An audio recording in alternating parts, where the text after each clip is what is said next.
En el sur del Perú, rodeado de cordilleras imponentes y valles fértiles, existe un lugar donde el pasado sigue vivo. Es una tierra de historia, cultura y resistencia, donde cada rincón tiene algo que contar. Desde la grandeza inca hasta la vida cotidiana de hoy, conecta el ayer con el ahora. Aquí se mezclan las huellas del imperio con el alma andina. Se trata de la región de Cusco, la capital histórica del Perú. Bienvenidos a nuestro increíble viaje a la ciudad de Cusco, o más conocida como la ciudad imperial del Perú.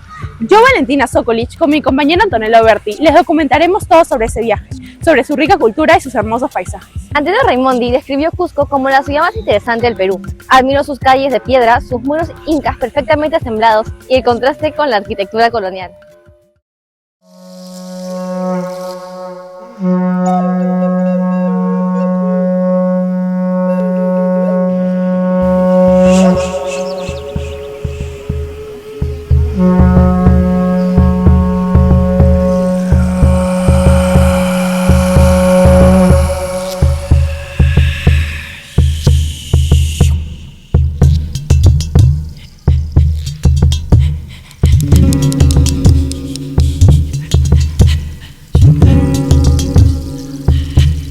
La agricultura en Cusco ha sido desde tiempos antiguos una actividad vital para el desarrollo de las civilizaciones andinas, por lo que en la época prehispánica los incas desarrollaron un sistema agrícola eficiente que desafiaba la geografía montañosa de los Andes. Para ello, emplearon una ingeniería hidráulica avanzada que aún sorprende al mundo.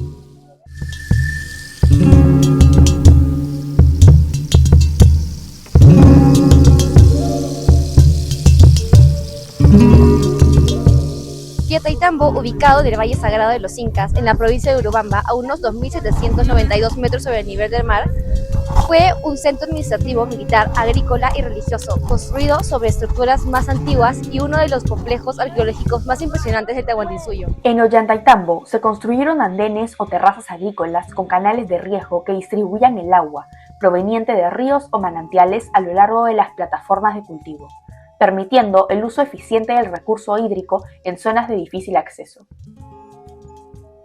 Esta infraestructura no solo era funcional, sino también sostenible, adaptada al entorno natural y al clima. Y gracias a ello, los incas lograron cultivar productos como papa, maíz, quinoa y otros tubérculos a distintas altitudes. Hoy en día, la agricultura en Cusco sigue siendo muy importante, pero enfrenta problemas como el cambio climático, la pérdida de conocimientos antiguos y el uso excesivo de productos químicos. Por esta razón, es importante recuperar y valorar lo que sabían los incas sobre la agricultura, y lugares como Ollantaytambo nos muestran que es posible y necesario encontrar un equilibrio entre la naturaleza y la tecnología. Adesso ci troviamo con la mia compagna di classe della terza artistico, Ivana De Rossi. Ciao Ivana, ti faccio una piccola intervista. Ci puoi dire e raccontare cosa ti è colpito di più della città di Ollantaytambo?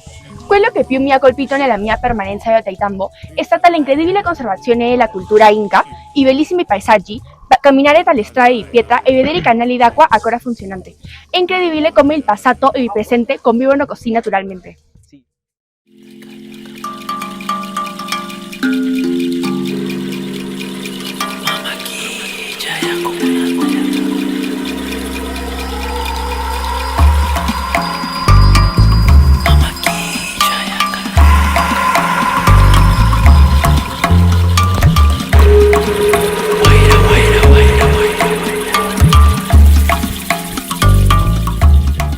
Nos encontramos en Salinas de Maras, que son un conjunto de más de 3.000 pozas de evaporación de sal ubicadas en una ladera de montaña del Valle Sagrado de los Incas, a 40 kilómetros al noroeste de Cusco, Perú.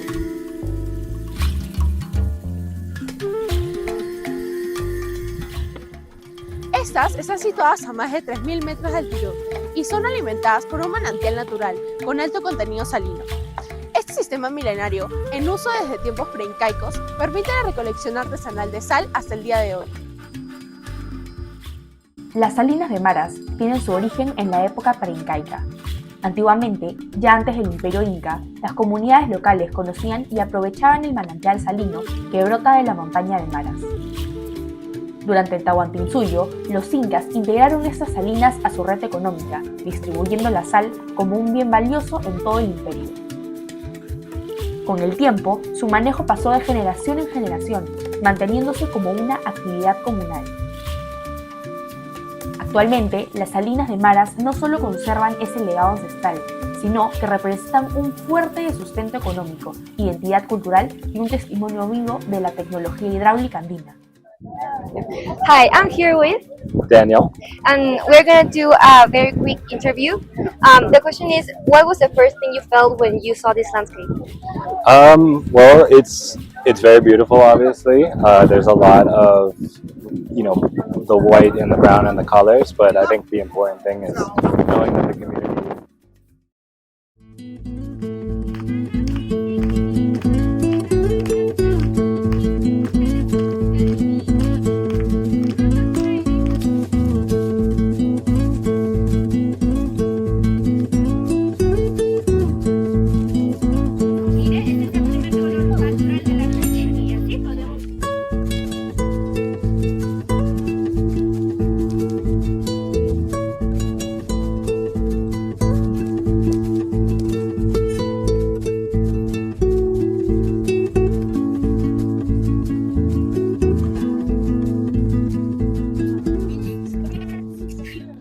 Nos encontramos en Chincheros y le realizaré una entrevista a la señora Jessica.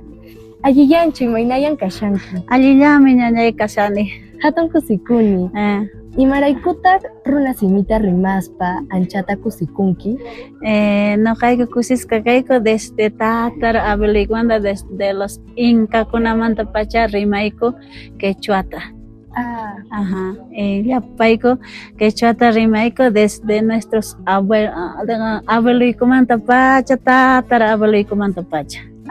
Manache idioma ta chincachi kumancho no caigo kusisca caigo idioma en quechua. ¿Está bien, mamá? Ya, mamá. Para complementar con el contexto histórico, Chincheros fue antiguamente el palacio inca del emperador Tupac Yupanqui y está en el camino hacia Machu Picchu.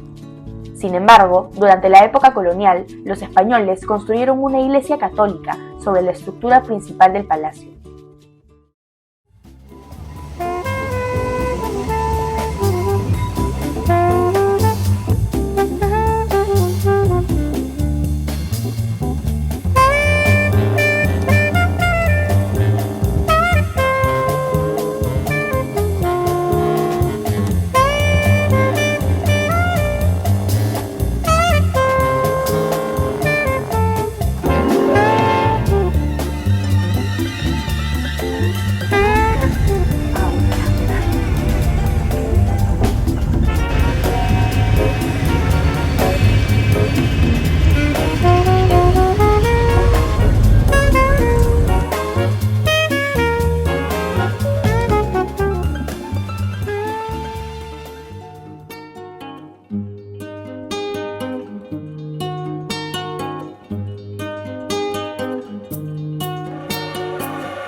Nos encontramos en Aguascalientes, o también conocido como Machu Picchu Pueblo.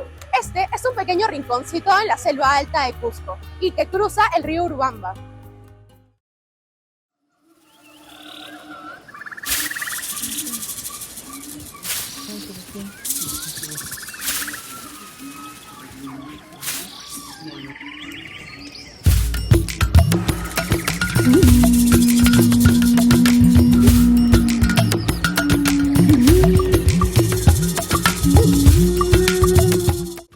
Machu Picchu, que en quechua significa montaña vieja, fue construido antes del siglo XV en la cordillera oriental de los Andes, a 2.430 metros sobre el nivel del mar.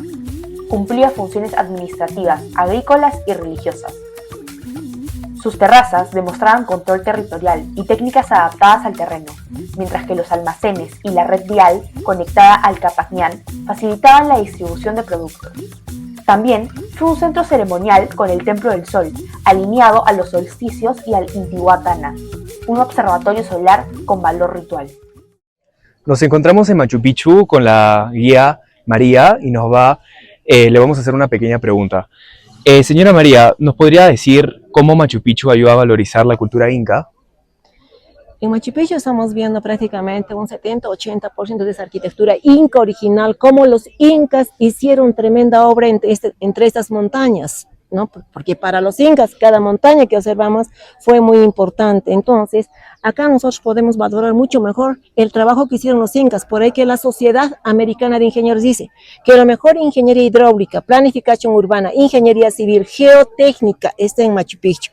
Y pues imagínense, por ahí que cuando vienen los extranjeros acá a Machu Picchu, quedan sorprendidos con todo ¿no? Ese trabajo que realizaron nuestros antepasados, los incas. Perfecto, muchísimas gracias.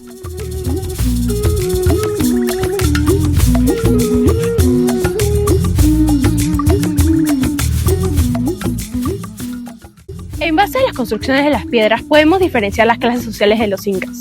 Por ejemplo, cuando se utilizaban piedras pequeñas pegadas con un tipo de barro que se hacía de arcilla y piedra a menudo con un 30% de cuarzo, se podía diferenciar que era la clase social más baja, o sea, el pueblo.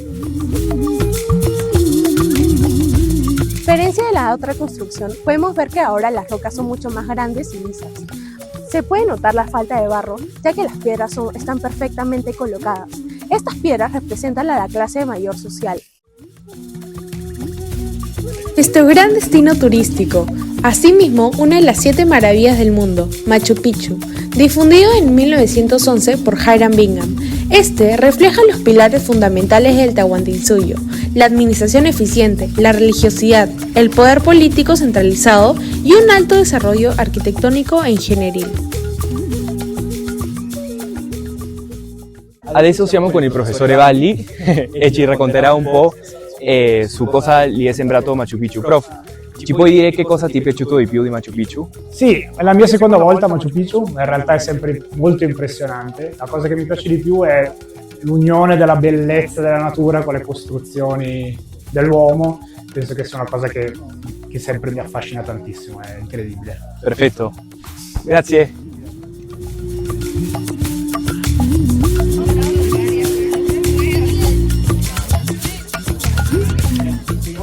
Here we are with Sean. and we're going to ask him a question about Machu Picchu. Here in your trip, what's the most impressive thing that you've seen? The most impressive thing, I don't know, the whole place. It's spectacular. Like all the structure. The whole structure, yeah. It's amazing that it's still standing after 500 years and in the condition it's in. Yes. Yes, very spectacular. Thank you so much.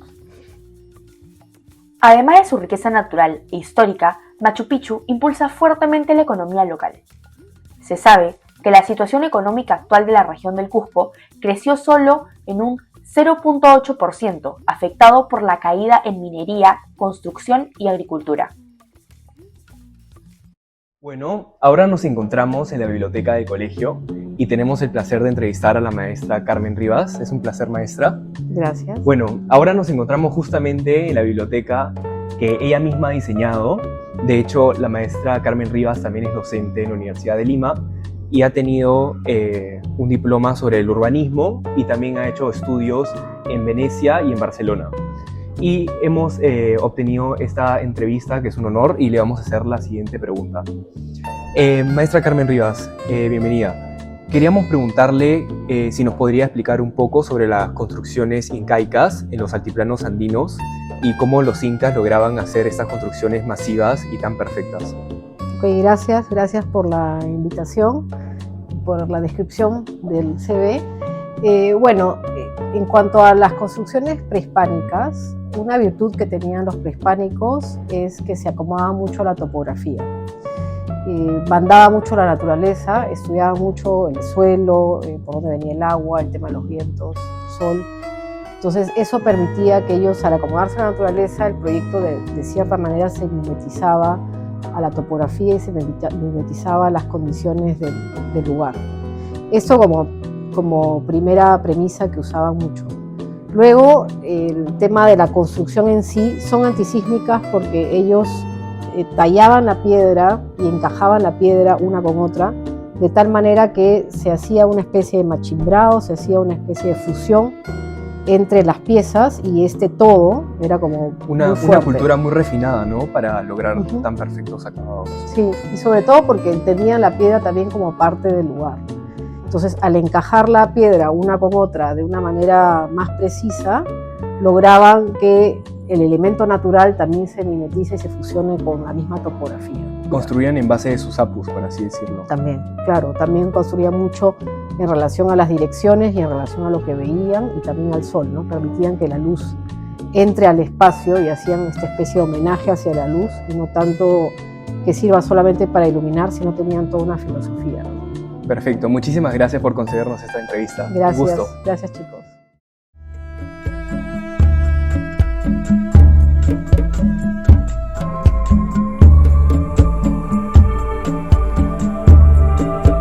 Nos encontramos en el centro religioso de Coricancha, ubicado en la zona central de la ciudad de Cusco, para apreciar esta importante edificación cargada de historia.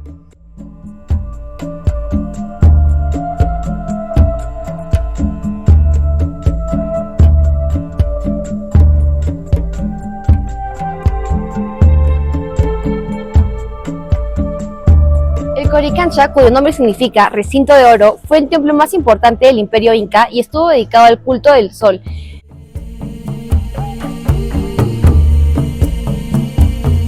Nos encontramos en el convento de Santo Domingo y le haré una entrevista a la señora Rocío. Ayiyan Chimainayan Kakushanki. Ayiyan Mikashani. Hatton Kusikuni. Octa Pukuita Ruwaikimanchu. Ari. Iskai. No. Imaraikuta Peruhatun. Suyumanta Runa Kunari. Runa Simimanta Kusikunanchis. Runa Simipi. Ñawpa hatun taytanchiskuna yachayninkunata yupaychanchis.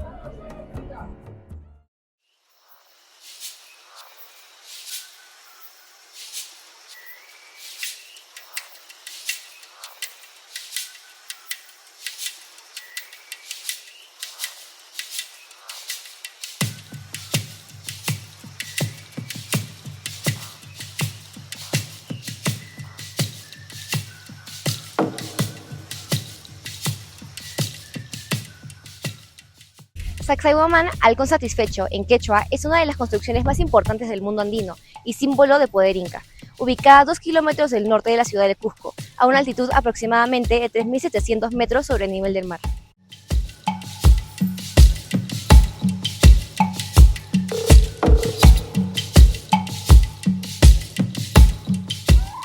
En enero de 2025, arqueólogos peruanos descubrieron una red de pasajes subterráneos incaicos, llamados chincanas. Adesso ci troviamo nel complesso archeologico di Sacsayhuamán e gli faremo una piccola intervista al nostro amico Giuseppe. Giuseppe, una domanda. Sei mai stato prima in un posto così? Una proporzione più piccola sì, sono stato in Messico. In Perù è la prima volta che vengo in Perù. A Napoli si dice prima di morire bisogna venire a Napoli. Ora che io sono venuto qui posso affermare che prima di morire bisogna venire a Sacsayhuamán. Sono molto incantato. I romani hanno fatto delle cose straordinarie, ma qui in Perù dovete essere orgogliosi e lo spero che lo siete di questo qua. Benissimo, grazie mille, un piacere.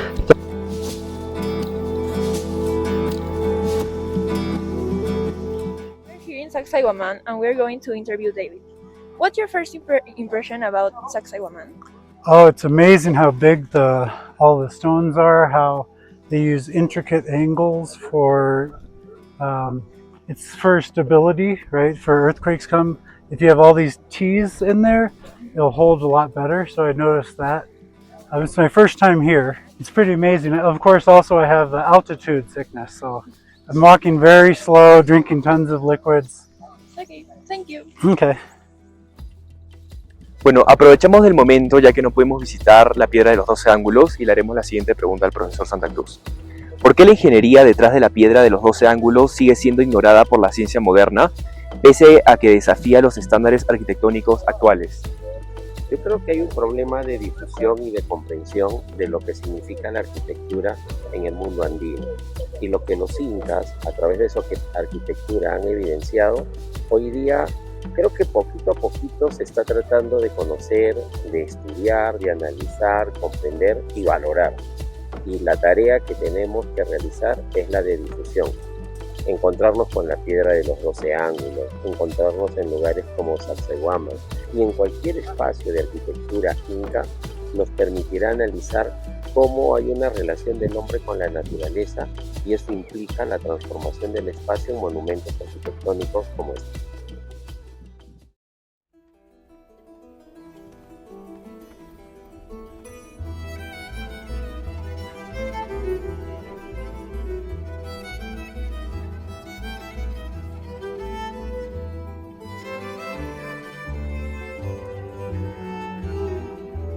La Capilla Sixtina de América es llamada así debido a su impresionante interior barroco, su fachada sencilla y su interior ricamente decorado con murales, retablos dorados y un techo recubierto con pan de oro que presenta motivos naturalistas. Acá podemos encontrar pinturas atribuidas a Luis de Riaño, seguidor de la escuela cusqueña. Combinan elementos europeos y andinos. Este movimiento del siglo XVII destaca por sus temas religiosos, uso de dorados, colores brillantes y figuras cristianas con escasas proporciones anatómicas.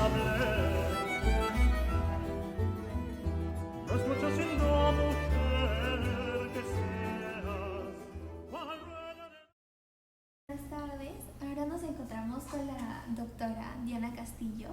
Hola Daira, ¿qué tal? Es un gusto recibirte hoy. Cuéntame cuáles son tus preguntas.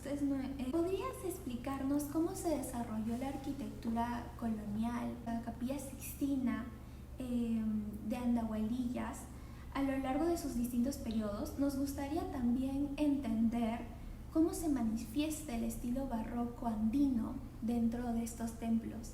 Bueno, en realidad estos templos que conforman la ruta del barroco andino, entre ellos Andahuaylillas, datan de finales del siglo XVI, más o menos en torno a 1579, es cuando se tienen noticias que se están haciendo estos templos. Es una arquitectura básicamente de tierra, de barro, con sobrecimientos de piedra y con una tecnología que reúne de alguna forma esta fusión de los dos mundos, ¿no? Tanto el europeo como estos conocimientos prehispánicos. ¿Qué es barroco, no? Tenemos barroco en Italia, tenemos barroco en Francia, tenemos barroco en Alemania, tenemos barroco en México, en Brasil, y cuando vemos todas estas manifestaciones, pues son todas muy diferentes, ¿no? Pero creo que lo que encierra el barroco en sí, más de que entenderlo como un estilo, es justamente lo que genera en la gente, y es cómo activa nuestros sentidos, ¿no? Hay que entender este arte como un arte dinámico que buscaba exaltar al fiel para hacer un poco que alce la cabeza y se sorprenda con esta serie de manifestaciones que se hacen, ¿no? Aquí vemos como este artesonado, que formalmente podría ser un artesonado europeo, ¿no? Ligado al arte mudéjar, aquí está pensado de otra manera, utilizando técnicas prehispánicas como la quincha, ¿no? Es un artesonado que debería ser de casetones de madera y lacerillas, y aquí se está utilizando una caña de la zona andina que se llama curcur, que es una caña muy delgada de alma llena, soguillas y barro con una mezcla particular porque está hecha a partir de un cactus local que se llama Hawacoyay, y en total es una estructura independiente que tiene más o menos 7 centímetros de espesor, ¿no? Y así es como la vemos por debajo, ¿no? Espectacular, y por encima es casi como si fuera un horno de barro, ¿no? Que nos muestra claramente cómo con esta tecnología y estos saberes prehispánicos pues se puede resolver esto que requería el arte de ese momento, ¿no? Muchas gracias por tu participación.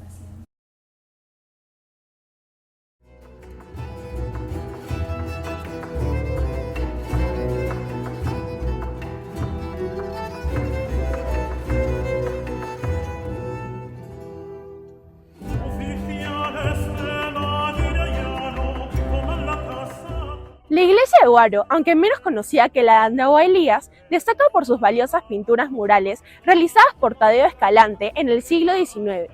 Estas obras representan escenas del juicio final, el cielo y el infierno, siendo una tradición destinada a evangelizar tras el arte. Aunque está influenciado por la escuela cusqueña, Escalante adopta un estilo más expresionista y popular, con figuras dramáticas y colores intensos. A pesar de ser menos conocida que la iglesia de Andahuaylillas, la de Huaro tiene un gran valor artístico y religioso, y es un testimonio importante del arte colonial andino.